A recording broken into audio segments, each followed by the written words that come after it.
Ang lakas naman ng ulan. Ulan na naman.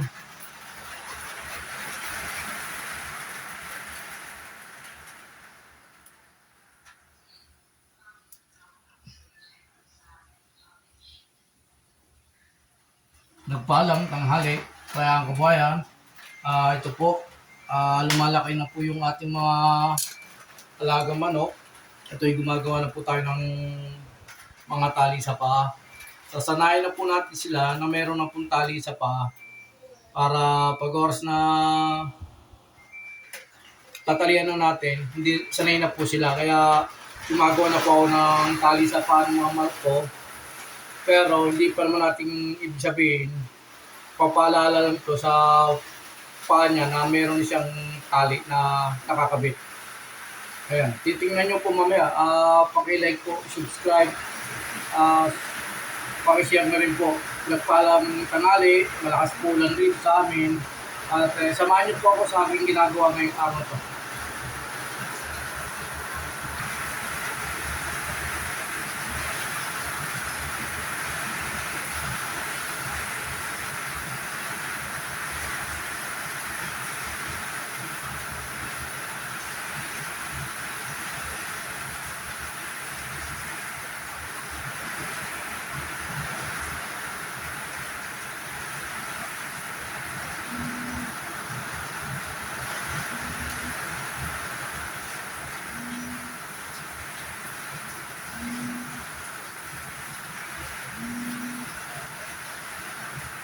Ito po.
Ipapasok natin yung paano manok rito. Ayan. Tapos ipitin gaganyanin natin. Ayan. Para meron siyang tali sa paa na hila-hila. Ayan, pero putol po siya. Ayan, putol. Ibig sabihin, tatalian natin yung paa niya na kanan. Pansamantala, meron siyang hila-hila rito. Na masasanay siya na magkakaroon na siya ng tali. Ayan. Dahil pag hindi mo ilagyan ng ganito, at bigla mong tinalian ng mahaba at mamimilay po yun. Mamimilay siya tapos matagal makarecover. Lumabas tayo. Kinuha natin itong sample ng tali. Ayan. Ito po kasing tali na to. Hindi. May nakita tayo na.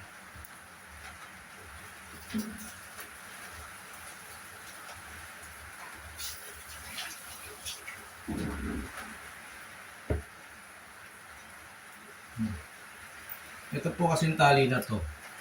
Pag itinali natin to sa manok na mga ganito kalaki, na bustog pa lang, siguradong mamimilay po kasi siya rito. Dahil hindi pa siya sanay. Kaya ang ginawa ko po, ginawa natin ng maigsi na tali, pansamantala lang na ibig sabihin, siya ay may tali na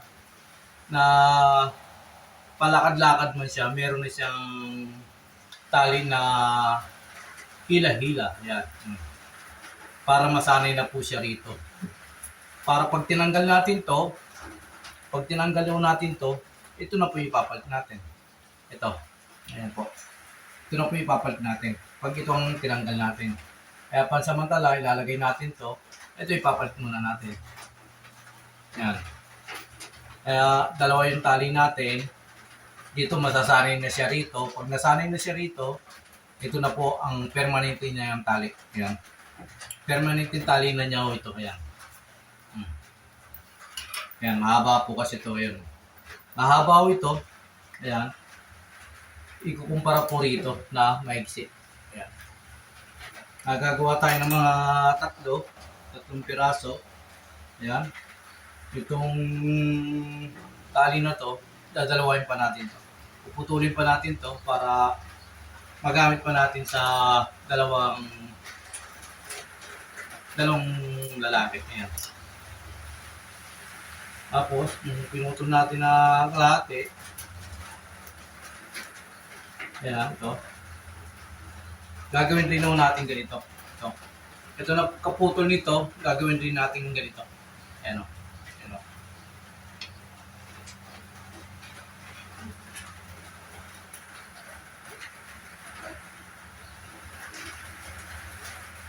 Lumalakas po lang dito.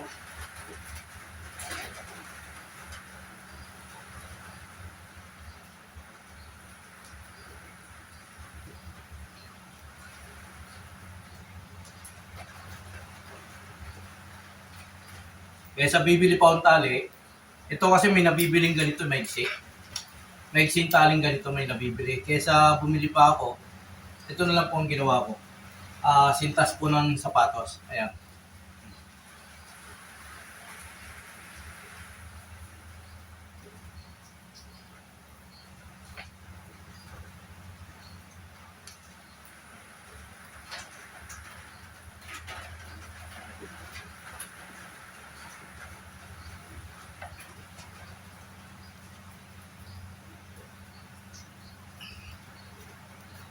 Okay na. Tatali na lang natin to. Susuot natin rito. Ayan.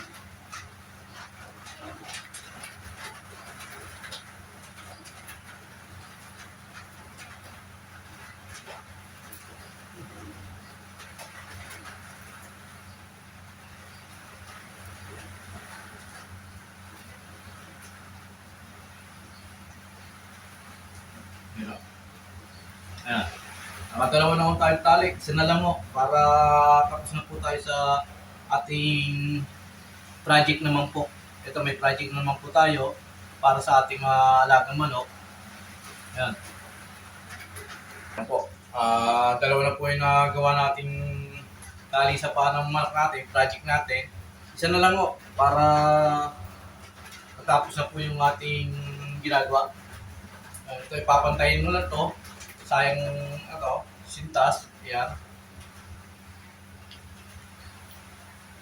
Tapos igugupitin mo rito sa dulo. Kalahati. Ayan.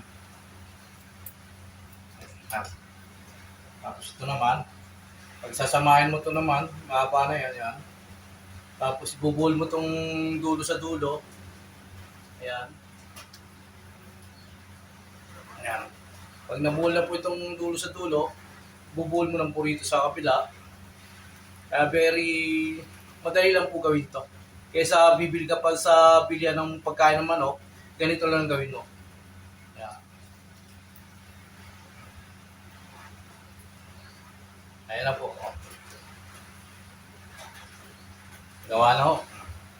Tapos, meron pa tayong isang ganito. Ito naman ibubuhol natin dito. Tatanggalin natin itong itong alambre, tatanggalin natin to para yung tali ng sintas dito natin ilalagay sa butas. Ayan. Ginamitan natin ng press dahil hindi basta-basta mapuputol to. Ayun. Okay. Tinanggal lang natin to. Ito lang po siya.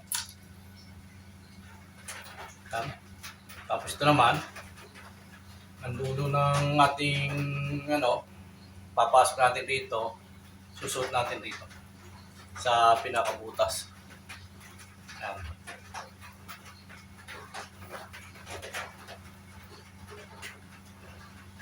Yan. At lalagyan natin ng buhol para hindi siya matanggal.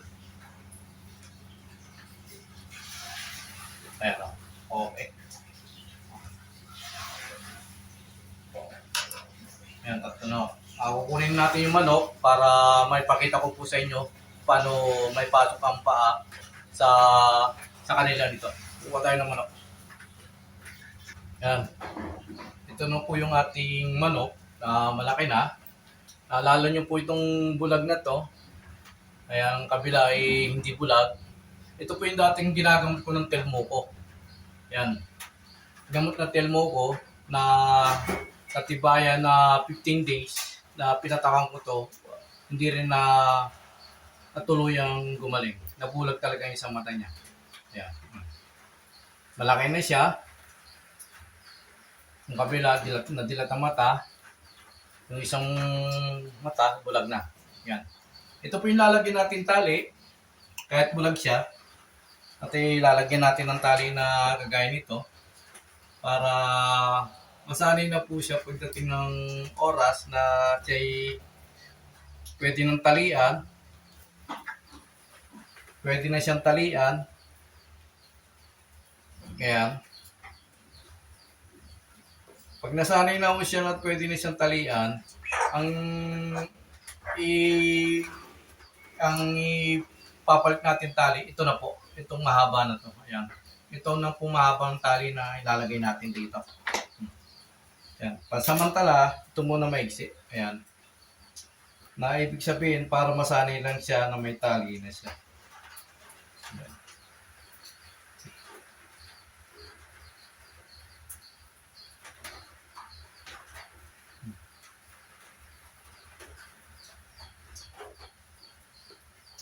Ayan. Ayan. May hatak-hatak na siya. Sa madaling salita, may hatak na siya, may hila na siyang tali. Masasanay na siya.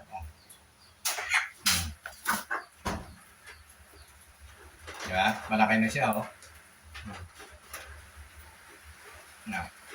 At kukuha pa tayo ng iba para malagyan na rin natin ito ng tali.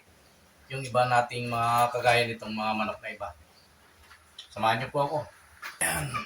Kumuha tayo ng isa. Basang-basa sa ulan. Ayan. Malalaki na po. At ganun rin po ang gagawin natin na lalagyan natin ng tali ito. Ayan. Hindi po ito kapatid nung bulag na una kong nilagyan ng tali. Hindi po ito kapatid. Iba po nanay nito. Ang basang-basa sa ulan, no? Lalaki na ho. May naririnig na po akong tumitila ako rito sa mga kapatid. Kaya hindi ko nakikita kung alin po yung tumitila ako. Pero sa kanila, isa sa mga kasama niya ay tumitila ako na po. Yan, lalagyan na rin natin ng tali. Yan. Oh.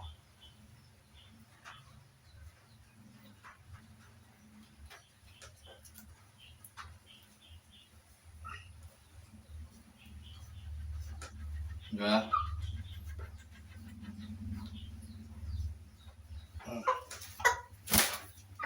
Yan. Yan, itali na ho siya. Hindi na tayo bumili. Ayan. May duktong na ho siyang tali na mahaba-haba. Ayan. Masasanay na ho siya pag may ganitong tali. Ayan. Dahil tutukain niya to eh. Ito mga nakatali sa kapa niya, tutukain niya yan. Pag nasanay na siya, hindi na niya tutukain to. Ito. Yan. Pansamantala, tutukain niya yan dahil naninibago siya. Pero pag tagal, hindi na niya tutukain yan.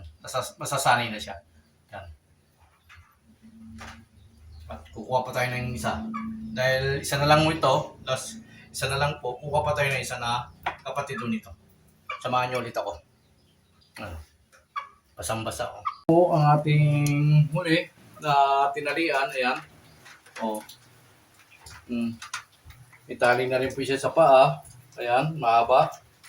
Tapos dito kasi umuulan pa rin po rito sa amin, ayan. Yan, makikita nyo po umulan. Oo. Ayan. At babalik na ho natin to sa tulungan para masanay na siyang may tali sa paa. Ayan. Go, pinagpalang hapon. Kaya kabayan, please follow and share to my YouTube channel. Huwag po kayo magsawa, manood ng vlog ko, paki-share, paki-subscribe.